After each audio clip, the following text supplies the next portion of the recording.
गोपालपुर नामक जंगल में काली और मीकू नाम के दो दोस्त रहते थे। मीकू चिड़िया अपने माता पिता के साथ एक बहुत छोटे से घर में रहती थी और काली कौवी एक बहुत बड़े घर में रहती थी और बहुत अमीर थी। मीकू बहुत अच्छी और ईमानदार लड़की थी। काली बहुत घमंडी और लालची लड़की थी। हालांकि दोनों बहुत अच्छे दोस्त थे। वो दोनों एक साथ स्कूल जाते थे और स्कूल से घर आने के बाद दोनों रोज शाम को पार्क में घूमने जाते थे।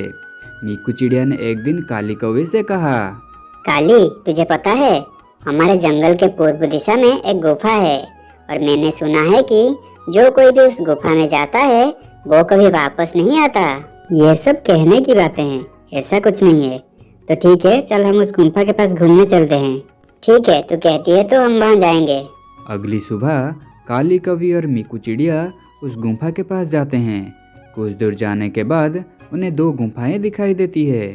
काली, यहाँ पे तो दो गुफाएं हैं, हमें किस में जाना चाहिए? अरे मुझे क्या पता, मैं कौन सा यहाँ पहले आई थी। मीकू और काली दोनों किस गुफा में जाएंगे ये सोच रहे थे कि अचानक उनके सामने एक परी आ जाती है। मेरे इस जादुई जंगल में तुम लोगों का स्वागत है। तुम्हारे सामने दो गुफाएं हैं, एक स्वर्ग गुफा और दूसरी है नर्क गुफा। यदि तुम स्वर्ग की गुफा में जाओगे तो तुम्हें वहाँ एक बूढ़ी मौसी मिलेगी जो लंबे समय से बीमार है। तुम्हें उनकी सेवा करनी होगी। और यदि तुम नर्क की गुफा में जाओगे तो वहाँ तुम्हें बहुत धन मिलेगा। लेकिन याद रहे, उस गुफा में एक सांप भी है। अब ये तुम पर निर्भर करता है कि तुम किस गुफा में जाओगे, स्वर्ग गुफा में या नर्क गुफा में। ये कहकर परी वहाँ से गायब हो गई। काली, हमें स्वर्ग गुफा में जाना चाहिए। उधर बेचारी बूढ़ी मौसी कितने दिनों से बीमार है, हम उन्हें इस हालत में नहीं छोड़ सकते। हमें जाकर उनकी मदद करनी चाहिए। हाँ, तो स्वर्ग गुफा में जा, मैं तो नर्क गुफा में जाऊंगी। क्या तूने सुना नहीं कि उस परी ने क्या कहा? नर्क की गुफा में हमें बहुत खजाने मिल सकते हैं जो हमें अमीर बना देंगे। मेरे बात मान और मेरे साथ नर्क की गुफा में चल। नहीं, मैंने बचपन से सीखा है कि हमें हमेशा सही रास्ते पर चलना चाहिए।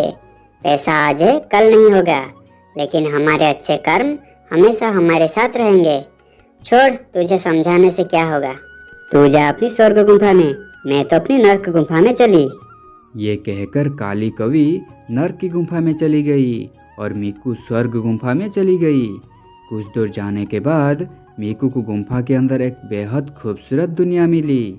वहाँ सुंदर सुंदर फूल थे, अनेक प्रकार के फल थे। मीकू को बहुत भूख लगी थी, इसलिए वो पेड़ से फल तोड़कर खाने लगी। वाह, कितनी स्वादिष्ट फल है। तभी मीकू को वहाँ एक झोपड़ी दिखाई दी। उस झोपड़ी के अंदर से खांसने की आवाज़ आ रही थी। मीकू झोपड़ी के अंदर जाकर कहा, मौसी, मैं आपका ख्याल रखने आई हूँ। अब आप जल्दी ही ठीक हो जाओगे। मीकू उस बूढ़ी मौसी की दिल से सेवा करने लगती है। वो दिन रात उनकी सेवा करती है। मीकू हर दिन झोपड़ी की सफाई करती है, वहाँ पर नए नए पेड़ लगाती है और बूढ़ी मौसी की देखभाल करती है। दूसरी ओर काली कौवी जैसे ही नर्क की गुफा में प्रवेश करती है, उसे एक अजीब और भयानक दुनिया दिखाई देती है। उसे बहुत डरावनी आवाज़ें सुनाई देती है। धन के लोभ में काली कौवी आगे बढ़ने लगती है। सुबह से शाम हो चुकी थी। काली को बहुत भूख लग रही थी। अरे, परी ने कहा था कि यहाँ बहुत सारे खजाने हैं, लेकिन अब तक यहाँ कोई खजाना नहीं दिख रहा और मुझे बहुत भूख भी लग रही है। फिर थोड़ा आगे जाने पर काली को कुछ चमकती हुई दिखाई दी। अरे वाह, मुझे खजाना मिल गया। मैं जल्दी ही वहाँ जाकर सारी खजाना ले लेती हूँ, फिर मैं और भी अमीर बन जाऊंगी। हा हा हा हा हा। यह सोचकर काली खजाने लेने आगे बढ़ती है। उसे वहाँ ढेर सारे सोने के आभूषण दिखाई देते हैं। अरे वाह, इतना सारा सोना। वो मीकू एक पागल लड़की है जो स्वर्ग गुफा में गई है। यदि वो मेरे साथ इस नर्क गुफा में आती तो उसे भी बहुत धन मिलता। पर कोई बात नहीं, अब ये सारी दौलत मेरी है। हा हा हा हा हा। ये सोचकर काली कौवी जैसे ही खजाने को छुआ तो वो खजाना वहाँ से गायब हो गया। अरे, ये खजाना मेरे हाथ में क्यों नहीं आ रहा? काली जैसे ही खजाने को छूती है वो गायब हो जाता है और जैसे ही वो अपना हाथ वापस लाती है खजाना फिर से वहाँ प्रकट हो जाता है। अरे ये क्या हो रहा है? इसके बाद काली के सामने एक नागिन आ जाती है। लालची लड़की, तेरे लालच आज तुझे ले डूबेगी। अब तू यहाँ से जिंदा नहीं जा सकती। अब मेरी भोजन बनने के लिए तैयार हो जा। मैं कई वर्षों से भूखी हूँ और अब मैं तुझे खाकर अपनी भूख मिटाऊंगी। नहीं नहीं, मुझे छोड़ दो, मुझे जाने दो, मुझे कोई धन नहीं चाहिए, प्लीज मुझे छोड़ दो।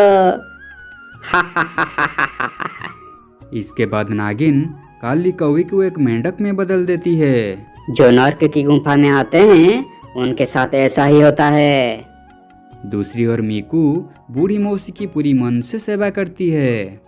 मौसी, ये दवाई पी लो, अब जल्दी ठीक हो जाओगी। बेटी, तू एक बहुत अच्छी लड़की है, तूने मेरी बहुत सेवा की है। ये कहकर बूढ़ी मौसी एक परी में बदल जाती है। मीकू, मैं तुम्हारी परीक्षा ले रही थी और तुम उस परीक्षा में सफल हुए हो और मैं तुम्हारी भक्ति से बहुत खुश हूँ और इसलिए मैं तुम्हें कुछ देना चाहती हूँ। उसके बाद परी मीकू को ढेर सारा धन देती है। मीकू परी को धन्यवाद कहती है और गुफा से बाहर चली आती है। गुफा से बाहर आने के बाद उसे पता चला कि उसकी दोस्त काली कौवी को नागिन ने एक मेंढक बना दी है। मीकू ये जानकर बहुत दुखी होती है। अगर काली मेरे साथ स्वर्ग गुफा में गई होती तो आज वो मेरे साथ होती, उसकी ऐसी हालत नहीं होती। तभी काली मेंढक बनकर वहाँ आई और मीकू से कहा, मीकू, तू बिल्कुल ठीक कह रही है। मैं धन के लोभ में अंधी हो गई थी, इसलिए मजबूर होकर मुझे नर्क की गुफा में जाना पड़ा। लेकिन तूने लालच नहीं की और स्वर्ग की गुफा में गई, इसलिए बिना लालच के भी तुझे इतनी दौलत मिली। काश मैं तेरे साथ स्वर्ग गुफा में गई होती तो आज मेरी हालत ऐसी नहीं होती, लेकिन मेरे लालच ने मुझे बर्बाद कर दिया। इसके बाद परी वहाँ पर आई और काली से बोली, तुम्हारे बात से ऐसा लग रहा है जैसे तुम अपने किए पर पछता रहे हो। अब काली उसकी सारी गलतियाँ समझ गई थी। इसके बाद परी काली कौवी को पहले जैसा बना देती है। इसके बाद दोनों दोस्त परी को धन्यवाद किए और भविष्य में हमेशा सही रास्ते पर चलने का वादा किया और वो वहाँ से घर लौट आए।